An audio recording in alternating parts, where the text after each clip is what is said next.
पवन सिंह की जमकर तारीफ कर दी है सोनू सूद। जी हाँ दोस्तों, बता दें कि श्याम स्टील फंक्शन में जो कि आप सब जानते ही हो कि दिल्ली में जो कि एक फंक्शन हुआ था श्याम स्टील की तरफ से, उसमें बड़े बड़े दिग्गज आए और बड़े बड़े हस्ती वहां पर पहुंची, जो कि श्याम और स्टील का जो कि brand ambassador power star Pawan Singh ji हैं।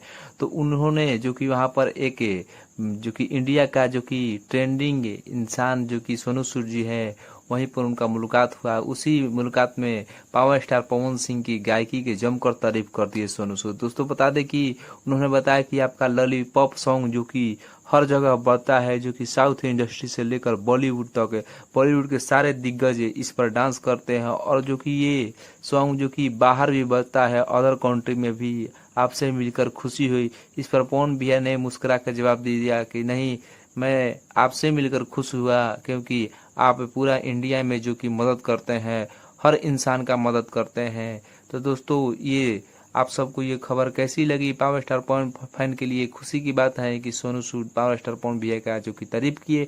दोस्तों आपको ये वीडियो कैसा लगा कमेंट करके बताइए, और दोस्तों पहली बार इस चैनल पर को सब्सक्राइब कर लीजिए। धन्यवाद।